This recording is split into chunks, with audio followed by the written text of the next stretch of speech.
Hello there, Sarah from 17 once again. This is my very late E3 coverage. So, sorry about that. I'm going to be covering the Bethesda press conference. And I'm going to be going fast and loose, firing from the lip, getting straight in there, with no real plan of attack other than the few notes that I wrote down when I watched it. And I want to start by saying, in my opinion, I think Bethesda did pretty well. I really like their president. Is he Pete Hines? I don't have the names of the dudes, and I will forget them, and I will misquote them, so I apologise for my lack of professionalism, guys. Could stop it right now and Google it, but I'm not gonna because we're committing to doing it live. But I really like Bethesda's president. I think he's a very good speaker. I think the cadence of his delivery is spot on. He very rarely, if ever, stumbles over his words, and he's just got a really relaxed swagger to him that I think stems from the confidence of his lineup and of his company at the moment, because Bethesda are doing pretty well, right? They've released some cool games. I like some of them. I know you like some of them. And as a whole, I think their press conference was pretty much exactly what people wanted. It definitely, you know, went into a couple of things that I think we could have done without, and there were some pretty surprising moments. Todd Howard came out and essentially did a stand-up comedy routine, walking all around the area, doing jokes left, right and centre, and they even had these really interesting adverts that they made, mocking themselves for a little bit of the self-awareness. But my problem with all of that is, as good as fun as it is, the shit's still true, right? And it's still there. Bethesda are known for buggy games. Bethesda are known for not really fixing their games all that well. They're known for all these things, and as good as satire is, I'm hoping that this is an olive branch to the community to display that they're actually going to be taking an effort to try and maybe get rid of this stigma. Because I love video games. Video games are awesome. But one of the most frustrating things in video games is when there's something wrong with them and the devs don't do anything. And it's increasingly more expensive now to fix that kind of stuff. And you're not going to romanticize me with a bit of swagger and a decent speech prepared as you parade around the stage mocking yourself, because at the end of the day it's just fluff and bullshit. It's the games that matter, and Bethesda had some great games. So the first thing that had already been leaked a little bit was Rage 2. I believe that this has been made by the people who made the Mad Max game. I'm not entirely certain who that developer is, but I really liked the colour scheme of this game. It's bright, it's vibrant, it reminded me a lot of Bulletstorm and of Sunset Overdrive, with the colours and kind of just the flow of the zaniness to the game, and I am optimistically and pleasantly surprised. I didn't expect to be. I liked Rage 1, but it was a weird game with a lot of quirks, and as much as I enjoyed a lot of it, I disliked a lot of it too. And they seem to have gone in on one of the areas that I thought was the worst, which was the car stuff. But the only reason I didn't like the car stuff is because they didn't go in on it, and it didn't develop into anything interesting, and it just felt kind of tacked on. So, a reality that faces the car stuff becoming more pivotal to the game and more fun could be really, really good. And from what I played of that Mad Max game, the car stuff in that seemed okay. It was the better parts of that game from what I experienced. So I think Rage 2 could be really, really interesting. And I heard a rumour that it even put off a potential Borderlands announcement because of just how out of left field this came. I don't think anybody expected this. Not even Aiden, and Aiden was a massive Rage fan. So pretty interesting, right? And then they spoke about Doom Eternal, which I'm assuming is Doom 2. It's a sequel to the most recent Doom that's come out, and it's nothing but good news, right? More monsters, more everything, hell on earth concept, more of that fluid technology advancements. It's probably going to be really, really cool, and I look forward to seeing what they do with it, because a couple of tweaks, and I really think they could turn it into something that I could really love. Because when I played Doom, I liked everything about the game except for the speed. I wanted the game to be faster than it was, and I know that this might seem like a strange critique or a strange request, but it was just something that I felt like it felt slow to me. And if they can up that, or give the player the opportunity to maybe become quicker, that doesn't involve a power-up that you'll never get unless you know all the caches and stuff, then that could be something I'm really interested in, because mechanically, I think Doom was fantastic. It got a little old, a little quick for me, and it all came down to just a feeling of sluggishness that nobody else had, of course. And then they showed Wolfenstein Youngblood. I'm not going to be telling you all the stuff they showed, guys, because there was a lot of it that I thought was bloody stupid, and as much as I'd love to mock it, there's no need for that, because if you like that stuff, you can go and find information on it, and so on and so forth. But I wrote down the kind of bullet points here, and Wolfenstein Youngblood I thought was really hilarious, because I completely called it, and I'm sure you did too, because the last expansion was called Old Blood. So, just jesting, I said the title Youngblood, and that's what it was. And from what they've shown us, it's going to be another one of those tangential stories where you play as, I believe it's BJ's grandchildren, or children, which are these two girls that are all like crazy tank girl-esque looking people, and I think it's set in Europe, I think it's set in Paris, something like that. And it's got a kind of different aesthetic. It's Machine Games, who I really, really like. They're ex-Starbreeze. They know what they're doing with first-person shooters, and I'm curious to see what it is, because more Wolfenstein is always a good thing. I like those games a lot. So the big one for their conference was Fallout 76. I'm a Fallout fan. I'm not like a hardcore Fallout fan who knew about the old RTS games, or whatever you would call those Baldur's Gate-esque movement games. I started at Fallout 3, I loved it, played it a lot, got into New Vegas and so on and so forth. When I heard about the announcement for Fallout 76, I thought it sounded cool. A new Fallout quite quickly using the technology that they'd used for Fallout 4, perhaps amending some of the issues that a lot of people had with it. An even better idea for me would have been the people at Obsidian who did New Vegas were doing a Fallout 4-esque New Vegas, and I thought that could be amazing.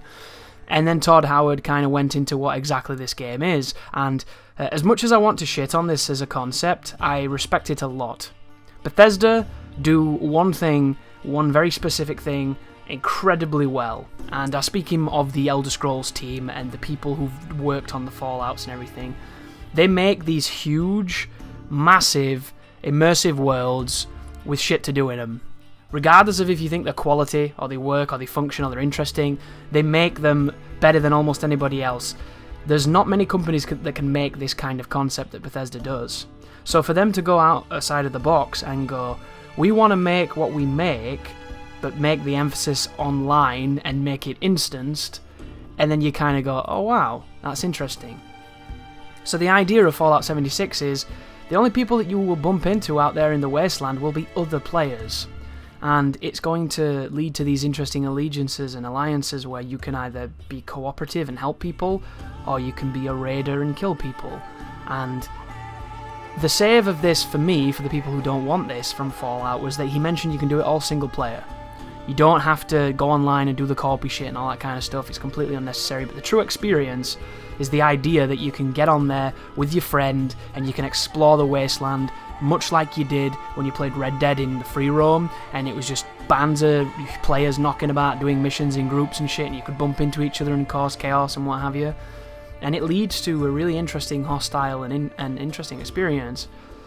But it's kind of a specific thing of, do you want that from Fallout? And a lot of the people I find who lose themselves in these games are not the person who's playing, you know, Fortnite, Battle Royale or COD every year. They're people that want to just turn the game on and get lost in a single player experience. So for the Fallouts to jump to this is kind of bold. I think it's really cool, and at the same time I am kind of not really interested in it.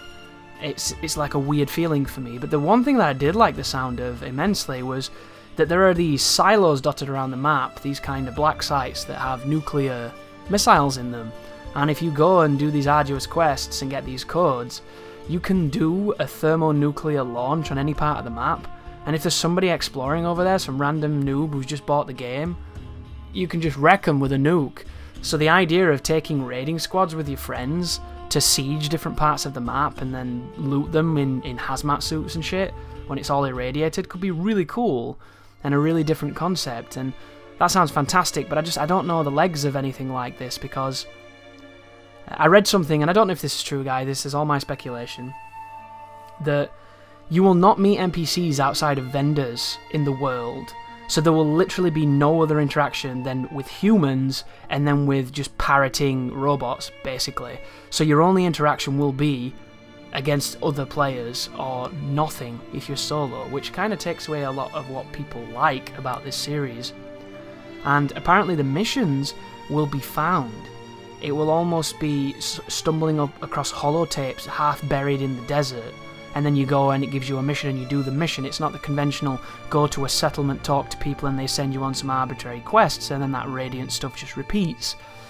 It just sounds like really committing to the idea of exploring this wasteland and adventuring with your friends. And that's great if you've got friends. And it always comes down to that thing, doesn't it, of this idea of co-op is great, but it doesn't necessarily mean that the game is great, because anything with your friends is good. Waiting in a waiting room can be fun if you're with your friends. Doesn't mean waiting rooms are the new hot shit, but that's the idea, right? So Fallout, massive bombshells of information here. Do you like it? Do you hate it? I don't really know. It's different, so I respect them for doing something different, but I'm not sure. I would have preferred Obsidian to do something and make it a bit more conventional for me. And then they showed a new IP, which I got really excited about, because I didn't know how much I would have liked this kind of game in space. But I am a big sci-fi guy, I like science fiction a lot, and this could be the next Elder Scrolls-y type, next Falls-y type, Fallout type game, but set in space, in the planets. And they showed nothing but a title card, nothing but a piece of graphic design with a circular motif, and that's all you need to show me. You're showing me a new game that's about space that can hopefully inherit all the best parts of your old games and modern technologies. That sounds fun. I can't wait to see what that game is. So definitely big props for Starfield, probably my favourite thing Bethesda showed, and they showed nothing. But it's just because we're in this sequel, remake, remaster nightmare right now, this Jacob's Ladder of regurgitation, so just these shafts of radiant new things are shining down from the sanctuary of the heavens above to help us climb out, and it's definitely an optimistic thing. And then they ended with the Elder Scrolls next one. I don't know the numbers to this series because I've never liked it, and I know that's a controversial opinion. I started with Morrowind, played a decent amount of it. It just wasn't my game. I respect them, but they're not for me. But they didn't really show anything once again. They just wanted to assuage people's questions. There is a new Elder Scrolls coming, and damn straight it is. They're working on it. Here's a nice piece of title, and there you go. If you're a big Oblivion, Morrowind, Skywind kind of person, Daggerfall, whichever one you were in for, then something else is in the works, and expect more of it to come. There was, of course, other things that they spoke about there, guys, but fundamentally, I kind of covered quite swiftly there the stuff that I'm interested in. I think Rage 2 could have great potential. I know Doom 2 is going to be great.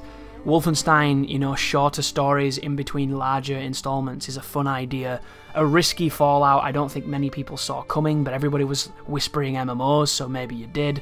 A new IP, which is completely different to their other stuff that they could either ruin or make into something fantastic. And then, of course, an old favourite to fall back on.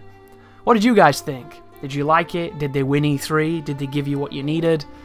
Or was it completely abysmal? I was unoffended by it. I thought they did a decent job. It didn't have the hits that last year did for me, but it also had consistent numbers here. There's a lot of games that a lot of people are interested in. There might not be that niche title that jumps out to me, but I'm going to guess that it jumps out to a lot of other people. But thank you very much for watching my late-ass E3 coverage, and stick with the channel to see more of it. Thank you for watching, and you take care now.